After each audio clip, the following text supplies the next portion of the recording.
Well, hello everyone, and welcome to Painless Universal, a conversation with myself and Welsh. Today I have a very inspiring guest here. Her name is Reva. Reva is such an inspirational girl because she's only 16 and she seems to know what she truly wants. She's a songwriter, producer, singer as well. And when you listen to her music, simple, sophisticated, and yet you will not believe is coming up from a 16-year-old. Let me tell you a little bit about Reva. She's a 16-year-old singer songwriter based in London. She's been interested in performing from a very young age and has been writing her own music for many years. She writes, produces, records, and mixes all her songs herself. Let's get to know her. Meet Reva. You sit in the morning with a bowl of cereal. You act like it's fine. It's not fine to me. Welcome everyone to Painless University again. I've got the gorgeous Reva with me and I'm so excited. How are you? I'm really good. How are you? I'm really, really good. How old are you again? Because I know when I said intro, I was blown away by how young you are and how Oh, talented ready you are. How old are you? oh, I'm 16. Wow. Yeah. I honestly, I look back at my own life and I wish I knew as much as you do now. Oh, 16. I appreciate that. Yeah, no, could you tell me a little bit about yourself? I'm really glad you joined me again, but tell Oh, me a I'm little glad you invited me. Yeah, so my name is Reva Rana. I am a singer-songwriter. I've been singing my entire life, and I grew up in like musical theatre, performance, and then I stopped a few years ago to concentrate on my own music, and that was definitely a good choice because I have the experience in performing, and now I've released my debut EP and already working on new music. So yeah, I just love music. So when did you realize that Reva wanted to start singing? Oh, When did you, sometimes we always look back at life and say, yeah, when did I realize that that was my true calling? That was my absolute passion. When did you yeah. realize that was your true calling? Well, my parents have been telling me that I've been singing my entire life, and so it's always been a thing because my mum sings, like so. I guess it runs in the family. But I was 6 years old. I'm pretty sure it was 6 or 7, and part of a school like performance, I had to learn a whole new world from the movie Aladdin. Yeah. And after singing that, I realized that I wanted to be a singer. So Wow. it was that song. So I love that song because it made me want to realize to be a singer.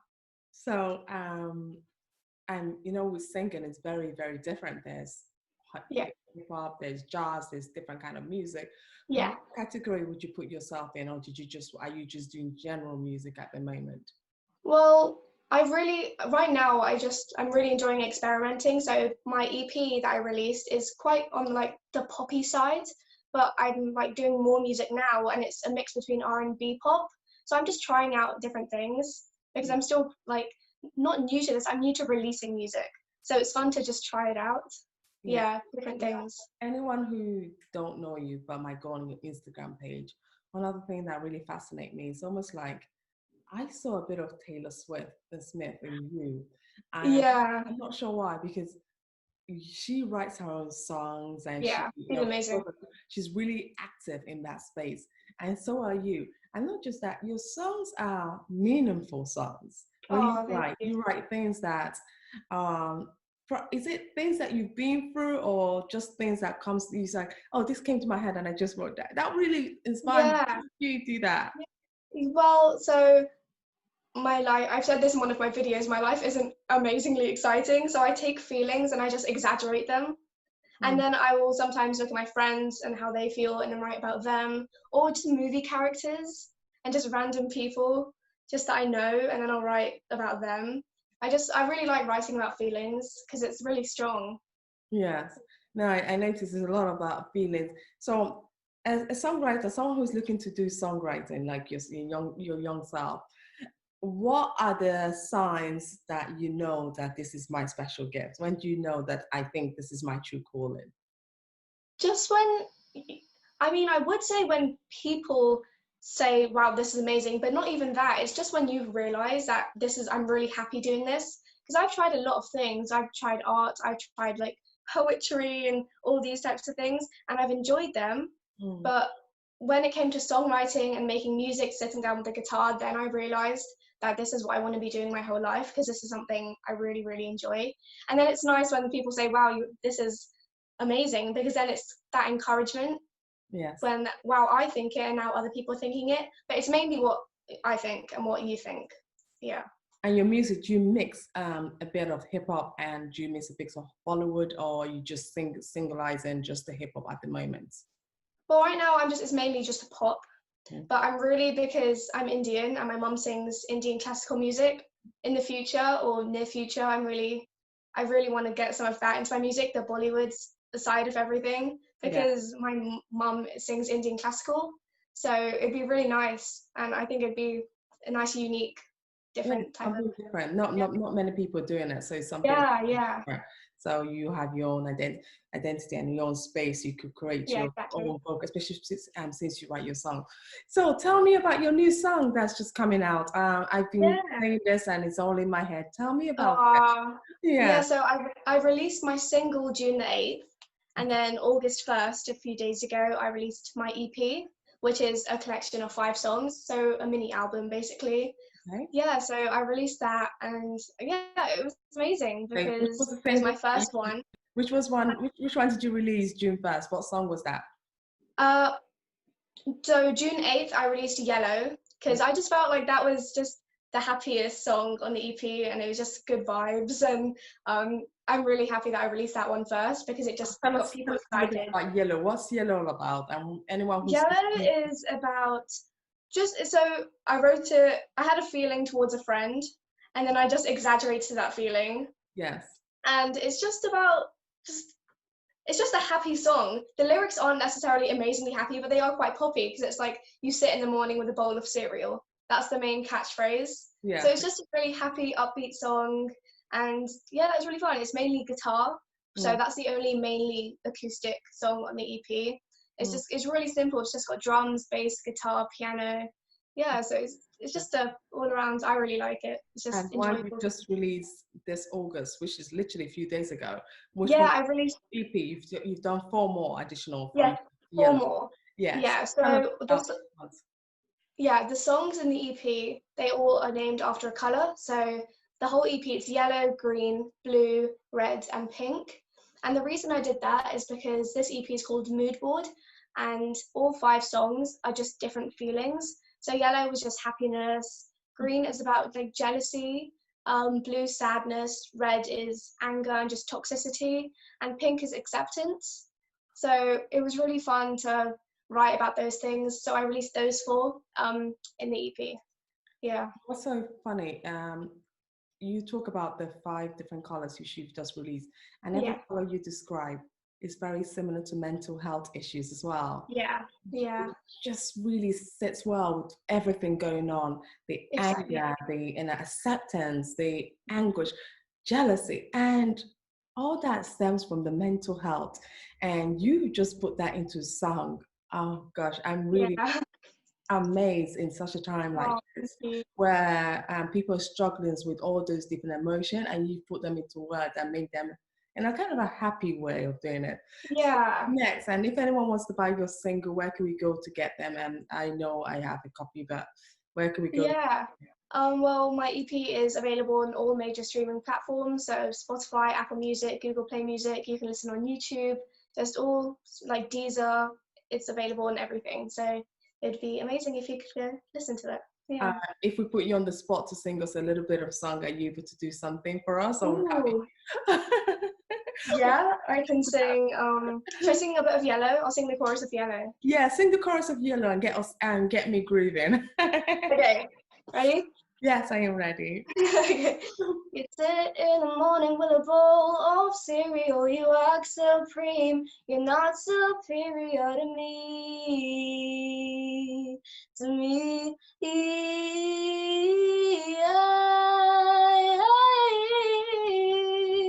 Oh, to me.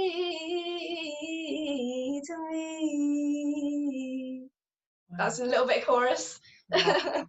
Wow. Oh, That is so thank you so much. cool. Thank you. And so what next for you after you've now released all the 5 EP? What is the next Yeah. step for you? Well, I actually have already finished another song. I finished that yesterday. So yeah, just on a roll, I guess, all the creativity. So I'm planning to release that near the end of the year.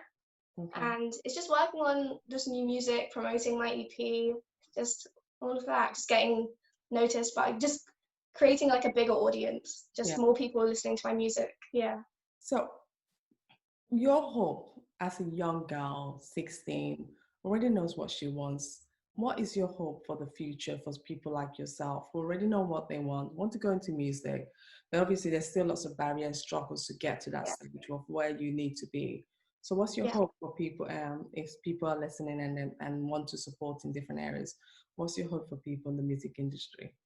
Well, the music industry is a massive industry. It's also it's not the easiest industry to break into because there are so many amazing singers, so many amazing songwriters, and it's all just about trying to find your music like style, something that makes you different from everyone else. So like I was saying, if I was to do a fusion between Indian and English, that would make me different. And it's just about connecting with your audience. So for me, it'd be so much easier, like it'd make everything so much better just to expand my audience, just get more people listening, more people supporting, and I'd love to engage with my audience too. Because the music industry is a very big industry, and it's all just about finding your voice and just getting heard. Wow. Yeah. No, Reva, thank you so much for sharing your sharing your music with me, especially. And I really wish you the best of luck. I'll be playing your music on all this video, and I hope the COVID-19 has not. And on a final question, has the COVID-19 impacted your music style in any way? This whole lockdown thing, it's obviously very all scary, but in a way, I'm not grateful that it happened, but I've taken something and I've kind of turned it into something that I can make the most out of it. Because the whole lockdown, me not being able to go to school, that's when I created like this little section. I've created more music than I ever have because it was just the matter of sitting down and just doing it. So that's made me realize that any free time I get, I'm just gonna do music because I really, really enjoy it. So in a way, it's been helpful to me. Yeah. But how do you balance? Actually, that actually before I actually go, how do you balance school and yeah. Yeah. Actually, how could I forget such a important thing? How do you balance that? How do you work? It's quite funny. So I go to a media school. I go to Global Academy. So it's not like it starts from year 10. So I'm going to be going into year 12 into sixth form. So it's not like a normal school because it's a state-of-the-art media school. So they encourage you to be really creative. And what I'm taking as an A-level and I also took as my GCSE is music tech. So in my lessons, I got to make music, and that also helped me like make music at home because I learned how to produce my own music. So, but then again, at home before COVID, any free time I got, I was either in the studios at school or my little room set up here, just working on music. So I always find a way to balance. Yeah. All right, so you're lucky that you're in a school that understands your talent and everything. Yeah. So even your homework could be based around your music as well. Yeah, some of my some because in year 10 and 11, a lot of the work we got was just creating a song. Yeah. And then so I would sit there and I would just play around with the ideas, and then I'd come home and be like, okay, that was a good idea that I did at school. Let me do that now. Yeah. So yeah. That's really good. Reva, thank you so much for sharing your story. Thank you. I'll be in touch, and I'll send you the link once it's out so you could actually promote it on your own site as well. Yeah. You are amazing. And keep shining. Keep doing what you do. Thank you so much for having me. I was impressed. Thank you very much.